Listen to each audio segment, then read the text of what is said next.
Shares of RTX Corp, which just a few months ago we called Raytheon Technologies. This is the defense and aerospace giant. Shares have been smashed this year. They're down over 30% from the high. Historically speaking, aerospace defense giants, they've made for market beating stocks. Should investors be buying the dip on RTX Corp right now, Tyler? You want to talk about that with I me? think that'll be a great conversation. I'm going to go ahead and let the cat out of the bag. There are definitely concerns. So Tyler's going to walk us through the concerns. If we don't think it's the one to buy, Tyler's going to have an alternative for you to consider. I'm Jason Hall. This is The Smattering. Tyler Crow's here with me. Of course, our videos are sponsored by The Motley Fool. And if you're looking for even more great stock ideas, please check out our special link. You see it on the screen, fool.com/The Smattering. The Motley Fool is going to give you its 10 best stocks to buy right now. Please check that link out after this video. Okay, Tyler, Raytheon Technologies. What is it? What is this company? So it used to be a bunch of different companies that's now merged into one. Raytheon was one company. It used to be United Technologies UTX, which is, for people that may not necessarily know, this is the company behind Pratt& Whitney, which is a major jet engine manufacturer, as well as Collins Aerospace, which is also does a lot of things like carriers for avionics, basically a lot of component manufacturing for both military and for commercial airlines. So you combine that with Raytheon, which was missiles, intelligence, cybersecurity, and defense, basically a lot of the things on the DoD that sometimes show up in requisite budgets and sometimes are under the confidential book. But either way, historically, these have actually been good to be exposed to or to be invested in over the long term. Defense, arguably over the past 20 to 30 years, have been one of the best industries in general to be a part of. Extremely durable. It has very limited competition. The Pentagon is one of the most reliable bill payers out there. You pile all that together and it's made for good return. Consistent compounding Yeah. of wealth. The business model, the way that the Department of Defense, the way that defense industry has changed, that whole cost plus business model, maybe you're not going to have the best margins. Oh, you're going to make money, right? And you know you're going to make money every single year. Let's talk about what's going on with the stock, though. So again, we've got the merger that you talked about. And the idea was to take these companies, one that was more defense focused, one that was maybe a little more commercial aviation focused. The idea is you put them together and you get more of a balanced business because this commercial aviation goes through its ups and downs and its cycles. Defense is very slow growth, right? So the idea is you could maybe tie some more upside with a little more steady business. Some cross-selling because you're building jet engines for defense, for commercial airlines, things like that. Airlines parts too, another great business. Like maybe not running the airlines, but supplying them with parts is historically been a very good business. To me, I think some people will disagree with this take, but ever since the announced merger in 2019, things have gone sideways. Sometimes they're not their fault, not their because of anything they did specifically. And then also, there just seems to be some internal things that aren't quite working out as well. Right. Big merge, let's talk about big mergers, right? You and I have discussed this offline before, and things that we've written about, discussed over time is that very large mergers and acquisition deals rarely work well. Most of the time, Especially when you're talking about where it's a merger of equals, right? You have two big giants that are forming together. They start talking about all of these benefits, synergies, right? Benefits of scale, all of that stuff.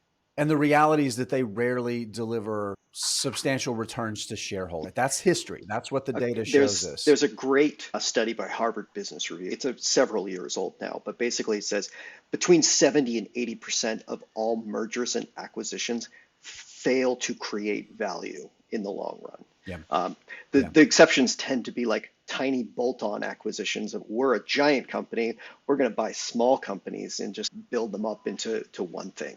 With the announcement in 2019, you're like, you could see, oh yeah, they've made acquisitions before. They had acquired Collins Aerospace. They had done some other portfolio transactions previously at United Technologies that suggested maybe they could actually be one of the 20 to 30% companies that makes it worse. The exception to the rule. Yeah. But it just hasn't been the case. Number one, we had the pandemic. That really upended. Boeing, of course, has been the banner leader in the news of the commercial aviation side for that. Boeing has for other reasons beyond just that. But then, of course, Pratt & Whitney hasn't maybe gotten as much headline notice. But all of the airlines, when they pulled back on orders, they weren't just not ordering Boeing planes, they were not ordering Airbus, right? And that is a major issue for Pratt and Yeah, Whitney. because Pratt and Whitney's engines are part of the of Airbus's A320 program. Any halts on that, and not just sales of new engines to Airbus or Boeing or anybody like that, but they Pratt and Whitney is responsible for the maintenance and service, and that's really where the money is when it comes to these businesses, actually servicing in place. And that recurring revenue can actually improve during cyclical downturns when the aviation, the commercial airlines, they have to spend more to maintain existing fleets and they're not as quick to expand their fleets. Which Right? makes sense unless all these planes are grounded because we're in a pandemic and nobody's traveling. Hence the pandemic, right? So again, you check that off as, hey, things that are uncontrollable. Let's move into the thing that has really moved the stock down so much just in recent Yeah. months. So it was a couple months ago. I think it was on the second quarter earnings conference call where they mentioned that they were having an issue with these geared turbofans, which is that fan on the Airbus A320 program. They call it's a powdered metal disc, and they said they had some composition of that powdered metal was compromised for a certain series made over a certain amount of time. And they're issuing kind of like a not necessarily a recall, but a accelerated maintenance schedule for these. Now they mentioned it on the second quarter and they said it's not going to be too bad, we'll be all right. And then they updated that back in just a couple of weeks ago in September. That they're drastically expanding that program. They're going to be looking at more. They're trying to accelerate that, and How many years and how much money are we talking about at this so point? over the next 3 years, from 2023 through 2025, management is expecting a $3 billion cash headwind that is going to basically be the impact. So it's stretched out over 3 years that you're going to have this issue. So you toss that onto the other issues and just some of the other things that just haven't quite materialized. We can forgive things for the pandemic, but returns on capital have basically been declining since the merger. And if you compare it to the defense companies, it's basically, it stands up like a sore thumb in terms of returns on capital compared to its peers today. And so you look at all these things, I can, there's probably a lot of investors who are looking, oh, it's so far, it's in the values sort of territory where, it's so far down, people are overreacting to this. And if I can hold on for the long term, that we're going to create value, right? Or the market's overreaction. But I want to put a little bit of context on both that $3 billion and how much the stock has come down because RTX is not the only defense stock down. Basically, the entire industry is down double digits at this point, teens. If you look at some of the indexes for the index ETFs for the defense industry, and a lot of that is the sell the news of the war in Ukraine where there's expectations that there's going to be less upside. And a lot of people have exited that trade, right? Because that was a big trade yeah, over the past few years. And so that's driven the stocks down. But again, this is a stock that's down substantially more. So let's put that $3 billion number in context. So again, it's $3 billion over multiple years, but over the past four reported quarters, RTX Corp has generated about $5.25 billion in operating cash flow, about $2.3 billion in free cash flow. So if you say let's say it costs $1 billion a year and just average it out over 3 years, that $3 billion, that soaks up half their free cash flow, right? So that's a substantial near-term impact for that number.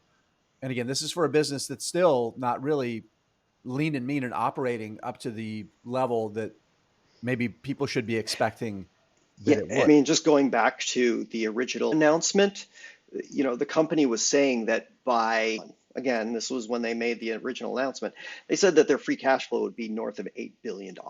So it gives you an idea of how much it has not delivered on the promise that was made when that merger and acquisition was announced. To crib a quote from you that you're cribbing from one of both of our favorite movies. Not great, Bob. Okay, let's do this. So again, RTX Corp stock trades at around 19 times earning, right? It's still not particularly cheap, really, if you think about like their lack to execute and as much as the stock prices come down. Tyler, I want to wrap up the video here with an alternative stock because again, I think I agree with you that investors should be really cautious. maybe not jump into this so quickly. This is more of a turnaround, right? They've got some things that they need to get right in the business. They need to prove out that they can integrate. And I think investors would do well to wait or maybe buy a small tracking position. If you want exposure to defense and this is something that makes a lot more sense to you, I would really suggest instead just focusing on the best of the breed, and that's Lockheed Martin right now. If you want to talk about cash cows in terms of defense programs, the F-35 fighter jet program is one of the largest programs out there today, and Lockheed Martin is the prime contractor when it comes to that program. It's going to be a 20 to 30 year program. I know it took in the early to mid 2000s, it looked like it was a disaster waiting to happen. It was never going to work, but it's working now. It's throwing off a lot of cash. And not only is the United States signing up for it, you see a lot of allies signing up for it too. So the actual upside on the F-35 program is better than what they had initially scheduled it to be, simply because we're getting more international sales of it than expected. Lockheed Martin's returns on capital are best in breed in the defense space right now. I wouldn't say it's exactly the most value associated business that you could buy right now. I don't typically like to use sales as a valuation metric, but in conversations I've had with other better defense analysts, they typically say if you're buying it more than 1.5 times sales, you're probably a little expensive. Lockheed right now is 1.7 times sales, but it has a forward PE of about 14. So I wouldn't call it cheap, but at the same time, not terribly expensive either. Again, best of breed in the industry for not a wholly unreasonable valuation.